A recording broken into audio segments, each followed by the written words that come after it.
Pemprov DKI maupun masyarakat sendiri memang ini yang terjadi di Tanah Abang ini betul-betul satu kondisi tidak saja pengabaian terhadap protokol kesehatan, tetapi juga inkonsistensinya kita, inkonsistensi Pemprov dalam hal sikapnya sendiri tidak sesuai dengan kebijakan yang diambil. Jadi artinya implementasi di lapangan itu tidak berjalan sebagaimana yang diharapkan. Artinya bisa saja dikatakan sebenarnya ada kegagalan di dalam menerapkan yang namanya PPKM Mikro di DKI Jakarta pada umumnya. Tagar Institut Jurnalisme dan Riset.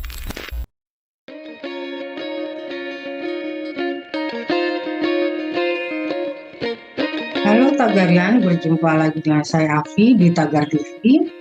Kali ini kita akan membahas tentang Tanah Abang yang sedang menjadi sorotan. Di bawah bayang-bayang India yang pandemi COVID-nya meledak di sana, sementara itu di Indonesia, di Jakarta, di Tanah Abang terjadi kepadatan kerumunan yang luar biasa, seperti terjadi pada bulan-bulan Ramadan seolah-olah bukan pandemi. Sementara Menteri Kesehatan sudah mengatakan virus varian baru dari India sudah masuk ke Indonesia. Tentu ini membuat khawatir kita semua ya. Bagaimana kalau apa yang terjadi di India itu terjadi juga di Indonesia? Tentu kita tidak ingin hal itu terjadi. Untuk membahas hal ini, kita sudah bersama dengan Bapak Trubus Rahadiansah, pakar kebijakan publik. Saya akan menyapa Bapak Trubus. Halo Bapak Trubus. Ya, halo Mbak. Ya. Sehat ya Pak? Mbak sehat, selalu mantul pokoknya. Oke, kita mulai ya Pak. Ya. Iya, jadi bagaimana Pak Trubus melihat Tanah Abang yang begitu padat kerumunannya Pak? Orang berjubel-jubelan seperti itu di tengah situasi yang belum aman sekarang ini.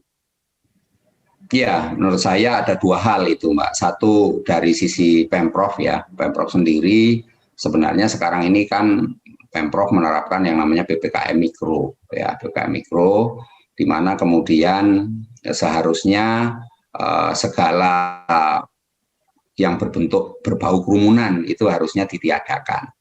Nah, sehingga beberapa tempat yang dicurigai atau titik-titik yang selama ini tempat berkerumun harusnya Pemprov DKI sudah bisa mengantisipasinya gitu loh. Artinya dengan kebijakan PPKM Mikro itu semua hal yang terkait dengan terjadinya kerumunan di tempat-tempat umum itu harusnya sudah jauh-jauh hari sudah bisa dipersiapkan. Artinya sudah bisa diantisipasi lah gitu secara baik. Tetapi yang terjadi justru Pemprov DKI rupa-rupanya tidak menjalankan kebijakan yang sudah ditetapkan secara baik, di mana kemudian PPKM Mikro yang seharusnya itu menjadi payung di mana Pemprov DKI berusaha untuk mengendalikan kegiatan-kegiatan masyarakat itu ternyata tidak berjalan sebagaimana yang semestinya. Maka yang kita lihat kemudian muncullah tempat-tempat umum yang di mana masyarakat akhirnya berkerumun. Sebenarnya kasus-kasus yang kemudian belakangan muncul yaitu di Tanah Abang sebagai contoh, pasar Tanah Abang ini kan sebenarnya jauh-jauh hari sudah bisa dipersiapkan atau bisa diantisipasi oleh Pemprov, di mana kemudian sebagai tempat umum dan ini di suasana Ramadan mendekati Maulidul Fitri sudah menjadi kultur atau budaya masyarakat kita itu untuk berbelanja dan Tanah Abang ini sebagai idola Mbak. Jadi idola dari para publik di DKI Jakarta atau sekitarnya untuk mencari barang-barang ataupun kebutuhan-kebutuhan yang terkait dengan menyambut Lebaran. Nah, saya kira ini juga menjadi Pemprov DKI harusnya sudah bisa mengantisipasinya. Tetapi yang dilakukan, dalam prakteknya ternyata implementasinya tidak sama sekali gitu. Kemudian dari sisi masyarakat sendiri itu memang masyarakat ini karena Pemprov sendiri tidak memberikan satu arahan bagaimana yang sebaiknya dalam konteks pelaksanaan PPKM Mikro di tempat-tempat umum itu, maka yang terjadi masyarakat yang kebetulan mau belanja atau shopping ke tempat pasar Tanah Abang ini pada akhirnya banyak mengabaikan protokol kesehatan. Jadi disitulah masalah muncul karena apa? Karena publik ini atau masyarakat ini menganggap atau beranggapan mereka ini sudah vaksin gitu ya, jadi punya PD lah, percaya diri yang tinggi bahwa dia merasa sakti mandraguna atau merasa punya kemampuan untuk tidak atau terbebas lah atau steril terhadap penularan COVID. Itu asumsi yang berkembang di publik. Nah, di satu sisi juga sebenarnya melihat kondisi yang ada di pasar Tanah Abang, di mana ruang-ruangnya itu memang sempit, lorong-lorongnya juga cukup sempit dan para pedagangnya juga cukup banyak. Harusnya memang ketika orang itu atau masyarakat mau berbelanja itu harus diberikan arahan agar masuknya itu secara bertahap atau dibatasi gitu. Nah, pembatasan ini bisa dilakukan tentu dengan cara misalnya mengubah jam operasional ya, ataupun misalnya jam operasionalnya jam 4, nah itu kemudian dirubah jadi ada sebagian yang jam 5, jadi tidak bersamaan masa tutupnya. Itu juga harusnya sudah diantisipasi oleh Pemprov. Yang lainnya sebenarnya juga mendirikan posko-posko kan, posko satgas ini kan harusnya ada di situ, di mana Tanah Abang ini menjadi kewenangan PD Pasar Jaya. Jadi PD Pasar Jaya, sehingga PD Pasar Jaya ini harusnya sudah mempersiapkan secara matang gitulah terkait dengan penegakan protokol kesehatan, di mana di dalamnya adalah mengenai tempat-tempat cuci tangan, ya 3M dan 5M itulah. Jadi harus sudah diedukasi, disosialisasikan kepada pengunjung pasar gitu ya, jauh-jauh hari, dan dengan perangkatnya itu sudah menyiapkan secara baik. Dan ini semuanya baik Pemprov DKI maupun masyarakat sendiri, memang ini yang terjadi di Tanah Abang ini betul-betul satu kondisi tidak saja pengabaian terhadap protokol kesehatan, tetapi juga ini inkonsistensinya kita, inkonsistensi Pemprov dalam hal sikapnya sendiri tidak sesuai dengan kebijakan yang diambil. Jadi artinya implementasi di lapangan itu tidak berjalan sebagaimana yang artinya bisa saja dikatakan sebenarnya ada kegagalan di dalam menerapkan yang namanya PPKM Mikro di DKI Jakarta pada umumnya. Pak Trubus, jadi apa yang kita lihat di Tanah Abang itu adalah bisa dikatakan bentuk kegagalan Anies Baswedan sebagai Gubernur DKI Jakarta, gagal mendidik rakyat Jakarta, gagal untuk menjaga protokol kesehatan. Apa seperti itu, Pak? Ya, bisa dikatakan seperti itu, dalam arti bahwa karena Pemprov DKI itu kan belakangan sudah mulai melemah dalam hal soal 3T, ya 3T itu tracing, testing, dan sebagainya itu treatment, kemudian menegakkan yang namanya 3M, 5M, ya 5M ini kepada masyarakat, ya karena apa? Karena asumsinya sudah melakukan apa yang dinamakan dengan vaksinasi gitu. Jadi ini yang kemudian berasumsi bahwa semua tempat-tempat ini secara bebas masyarakat bermobilitas. Yang kedua juga saya lihat memang Pemprov DKI lemah dalam hal pengawasan terhadap pelaksanaan PPKM Mikro itu sendiri, sehingga kejadian di Tanah Abang ini adalah bentuk di mana lemah di dalam mengawasi mobilitas masyarakat atau membatasi mengendalikan masyarakat untuk bermobilitas. Ya, dari situ kemudian kita lihat juga Pemprov DKI belakangan juga sudah melemah dalam hal ini, penegakan hukumnya. Tidak ada sanksi-sanksi kepada masyarakat yang melakukan pelanggaran-pelanggaran terhadap protokol kesehatan yang dulunya Pemprov DKI sangat kenceng ya, sangat keras gitu. Bahkan kalau nggak salah dulu sampai denda-denda itu bisa terkumpul sampai berapa miliar ya, miliaran lah sudah terkumpul dari hasil denda-denda di mana banyak para pelaku-pelaku usaha ataupun masyarakat yang melakukan pelanggaran terhadap protokol kesehatan. Tetapi belakangan Pemprov DKI sudah nggak lagi. Nah inilah kemudian bisa kita lihat terjadi di Tanah Abang sebagai bentuk potret di mana perilaku masyarakat makin tidak tidak patuh yang namanya dengan protokol kesehatan dan tidak patuh juga yang namanya dengan PPKM mikro yang sedang berjalan atau yang sedang diterapkan oleh Pemprov DKI. Saya rasa itu, Mbak. Ya. Jadi ini di satu sisi masyarakat lelah dengan kondisi ya seperti terkekang, hidup tidak bebas, tapi bisa juga terlalu percaya diri tadi seperti yang Pak Trubus bilang. Nah, untuk diketahui masyarakat, mungkin pengetahuan apa yang terjadi di India itu Pak, ledakan yang kedua ini, apakah dimulai dari kerumunan-kerumunan seperti Tanah Abang, Pak? Iya, sebenarnya kan kerumunan itu kan sudah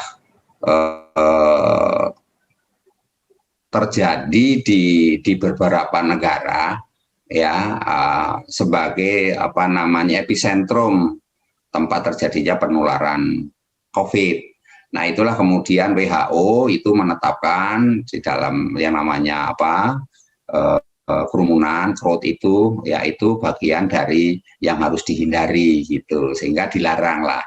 Nah, di Jakarta sendiri sebenarnya upaya-upaya itu sudah dilakukan sejak kita menerapkan yang namanya PSBB ketat. Itu awal April, Maret tahun lalu ya, awal ini dengan Pergub nomor 33 tahun 2020 itu kita menerapkan PSBB ketat di mana orang berkerumun itu ada 5 orang, 6 orang aja dibubarkan waktu itu oleh APH, aparat penegak hukum, entah itu Satpol PP dan sebagainya lah ya, artinya dibubarkan. Nah, bahkan beberapa kegiatan-kegiatan seperti hajatan atau tempat-tempat hiburan, baik yang namanya diskotik, hiburan malam, macam-macam lah itu dengan segala embel-embelnya yang intinya adalah tempat terjadinya kerumunan, termasuk tempat wisata, Ancol, Ragunan dan sebagainya. Dan Monas juga kegiatan-kegiatan seperti Formula E juga akhirnya terpaksa ditunda juga. Itu kan karena untuk menghindari yang namanya kerumunan, Mbak. Jadi ini yang menyebabkan kerumunan itu menjadi hal yang harus dihindari. Tetapi memang persoalannya adalah Pemprov DKI ini karena belakangan kurang lagi menegakkan soal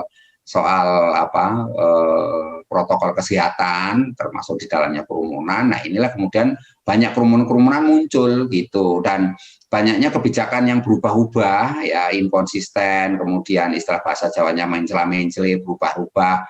Ya, ini juga mengindikasikan publik juga sudah mungkin bosan, mungkin juga tidak terlalu memperhatikan lagi kebijakan yang satu belum dilaksanakan secara optimal, sudah berubah lagi ya. Pemprov DKI tidak salah sepenuhnya karena ini juga bagian dari pemerintah pusat, di mana pemerintah pusat sendiri juga mengubah-ubah berbagai kebijakan secara kadang-kadang kebijakan itu tanpa perencanaan yang matang atau terburu-buru, bahkan cenderung testing the water gitu. Testing the water itu kebijakan dikeluarkan kalau ada reaksi publik yang cukup kenceng barulah dirubah, kalau nggak ada ya lanjut gitu, artinya kemudian dibiarkan aja. Nah, ini juga menjadi masalah, sehingga apa yang terjadi di pasar Tanah Abang ini sebenarnya tidak sepenuhnya menjadi tanggung jawab Pemprov dalam hal ini, meskipun tentu di situ juga tanggung jawab daripada pemerintah pusat, karena bagaimana juga yang datang ke pasar Tanah Abang ini juga tidak hanya masyarakat Jakarta, tapi juga orang-orang atau warga yang berasal dari wilayah penyangga atau negara-negara tetangga lah misalnya gitu ya. Jadi ini juga karena pasar Tanah Abang ini merupakan sentra dari pasar di kegiatan perekonomian terbesar di Asia Tenggara, dan mereka datang juga dari berbagai negara juga gitu. Jadi tidak semata-mata mereka orang Jabotabek, tapi juga ada orang yang dari luar. Nah, ini menurut saya juga selama ini Pemprov DKI kurang memberikan perhatian sungguh-sungguh. Nah, pada akhirnya kerumunan itu selalu terjadi, dan apa yang terjadi di Pasar Tanah Abang adalah bentuk kerumunan yang sangat mengerikan, karena disitulah kemudian orang secara leluasa berdesak-desakan tanpa ada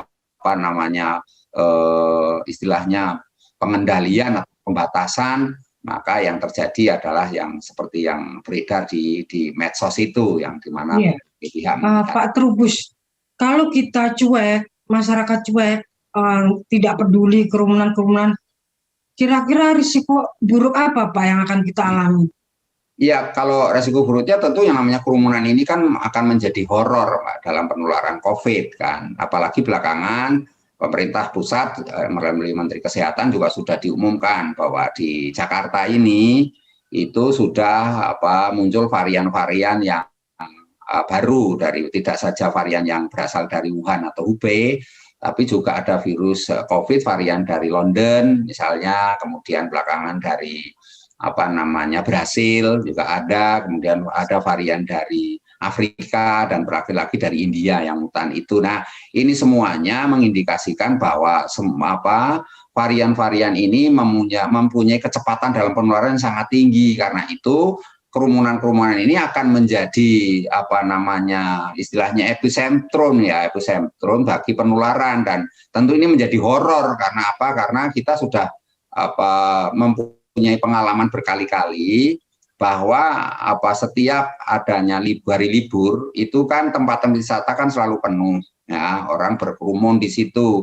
Nah, situlah kemudian ketika terakhir pada libur Nataru tahun baru itu, Natal tahun baru, maka kemudian kerumunan itulah yang menyebabkan penularan yang sangat tinggi, dan sampai kepada kita mengalami situasi waktu itu sangat kritis ya, di mana Wisma Atlet sendiri sudah nggak mampu menampung, tempat-tempat fasilitas kesehatan sudah mengalami okupasi yang betul-betul full gitu ya, sehingga ini yang memang harus diantisipasi. Karena itu sebenarnya yang sekarang ini dan justru akan potensi-potensi terjadi di negara-negara India itu sangat besar. Indonesia ini negara yang sekarang posisinya masih strum undrang, Mbak, masa topan badai. Artinya situasinya itu sekarang kita dalam situasi yang kritis, di mana negara-negara tetangga misalnya Singapura pun sekarang ada kenaikan, ya kan. Jadi Filipina juga seperti itu, Kamboja, Thailand,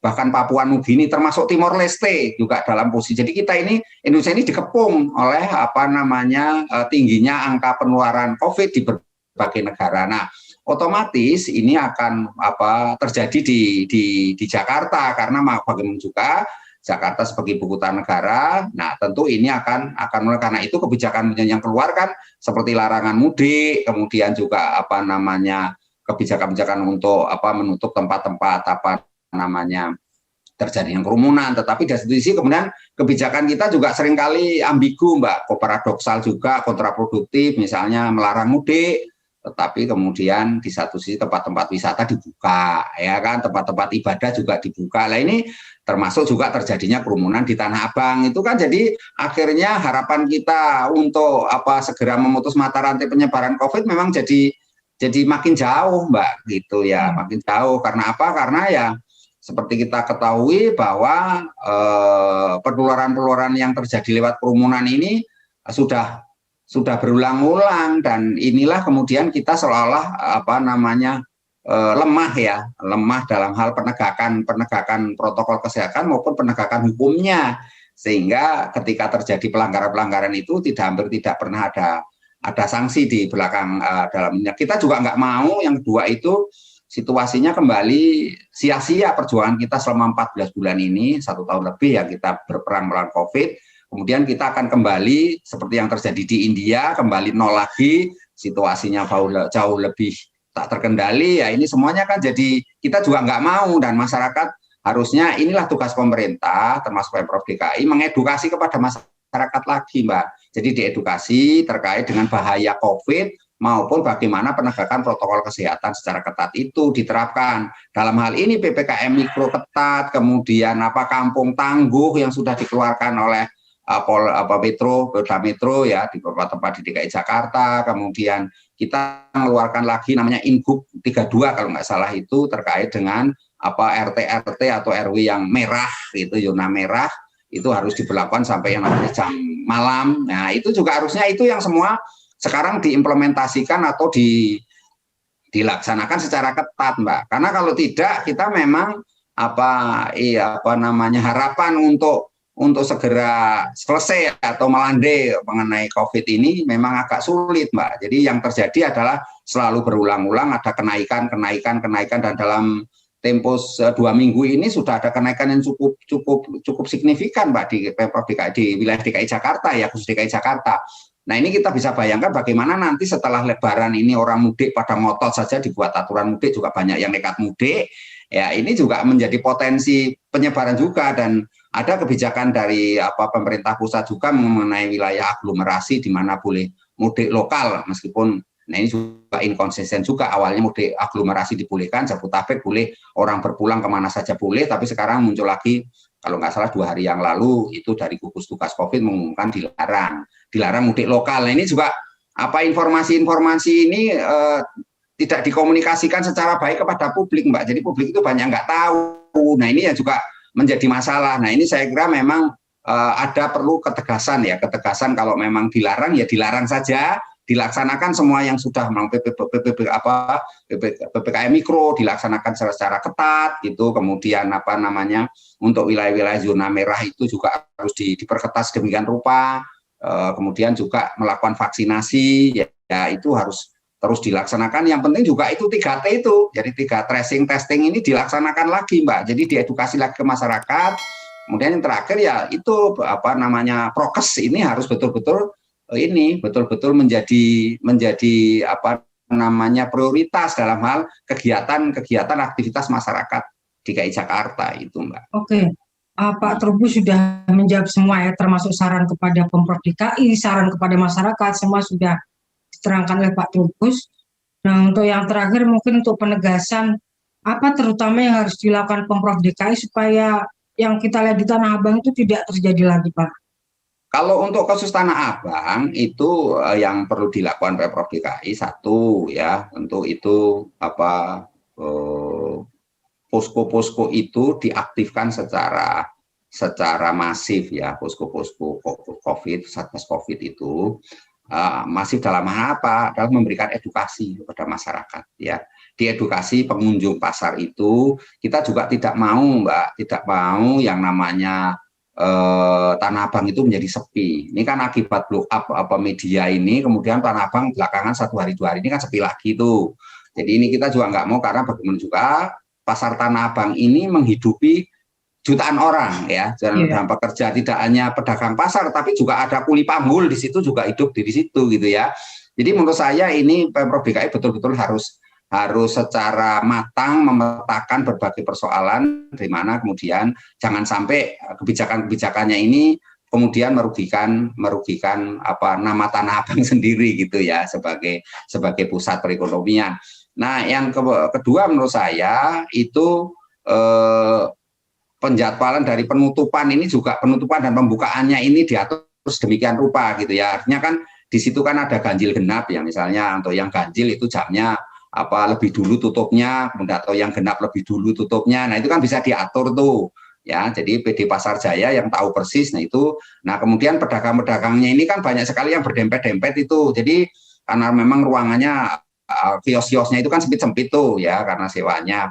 Jadi menurut saya ini juga diatur ada jarak-jarak. Jadi satu kios dengan kios yang lain ada jaraknya gitu, sehingga ketika orang mau beli atau datang ke situ itu tidak istilahnya berbenturan dengan pembeli yang lain tempatnya. Jadi pedagang antar pedagang ini dikasih jarak. Kemudian juga pembeli ini juga diarahkan, Mbak, antara yang masuk kemudian dengan yang keluar atau yang pulang gitu, yang sudah belanja. Nah ini juga harus diarahkan, jangan saling bertemu lagi, karena kalau kemarin itu kejadiannya kan ada satgasnya di situ kan dibatasi, kemudian mereka yang masuk ini karena kebetulan ruangannya sempit, nah sama yang datang itu berbenturan gitu. Nah inilah kemudian terjadi seperti situasi apa namanya kerumunan yang dahsyat itu sebenarnya persoalan di situ, Mbak. Jadi menurut saya memang perlu dibenahi tata kelola. Kemudian ya secara makronya tentu mungkin aksesnya juga perlu dibuka selebar-lebarnya, dalam arti